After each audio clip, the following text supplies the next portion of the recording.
ఓం నమో వెంకటేశాయ. అందరికీ నమస్కారం. ముందుగా welcome to our channel Tirumala Tirupati updates.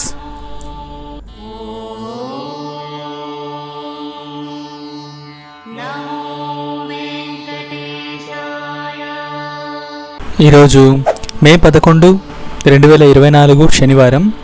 ఈరోజు తిరుమలలో శ్రీవారిని దర్శించుకోవడానికి వచ్చే భక్తుల రద్దీ అయితే పెరుగుతోందండి.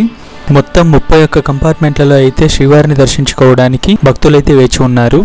ఎటువంటి దర్శనం టికెట్స్ లేకుండా సర్వదర్శనానికి వెళ్ళే భక్తులకైతే 12 గంటల కంటే ఎక్కువ సమయం పడుతుందండి. 300 రూపీస్ స్పెషల్ ఎంట్రీ దర్శనం టికెట్స్ ఉన్న వాళ్ళకి 2 నుంచి 3 గంటల సమయం అయితే పడుతుంది. స్లాటెడ్ సర్వదర్శనం SSD టోకెన్స్ ఉన్న వాళ్ళకి 3 నుంచి 4 గంటల సమయం అయితే పడుతుందండి. ఈ స్లాటెడ్ సర్వదర్శనం టికెట్స్ని అంటే SSD టోకెన్స్ అంటామండి. ఈ టోకెన్స్ తిరుపతిలోని 3 ప్లేస్లలో ఇస్తున్నారండి. ఆ ప్లేసెస్ ఏవంటే బస్టాండ్కి ఆపోజిట్లో ఉన్న శ్రీనివాసంలోను, రైల్వే స్టేషన్కి ఆపోజిట్లో ఉన్న విష్ణు నివాసంలోను, రైల్వే స్టేషన్కి బ్యాక్ సైడ్లో ఉన్న గోవిందరాజ స్వామి సత్రాల్లోనూ ఇస్తున్నారండి. సో అక్కడికి మీ ఆధార్ కార్డ్స్, ప్రతి ఒక్కరి ఆధార్ కార్డ్స్ తీసుకెళ్ళి అక్కడ సర్వదర్శనం టికెట్స్ని పొందొచ్చు.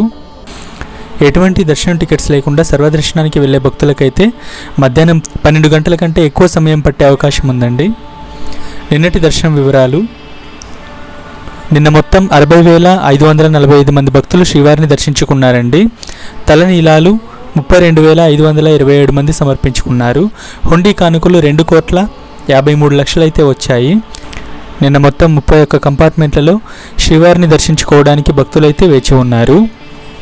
తిరుమల శ్రీవారి దర్శనానికి సంబంధించి ఎటువంటి సందేహాలున్నా కామెంట్ సెక్షన్లో తెలుపగలరు.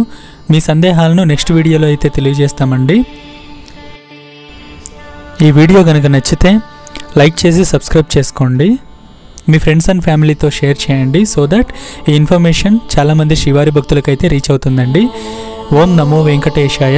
సర్వేజన సుఖినో భవంతు.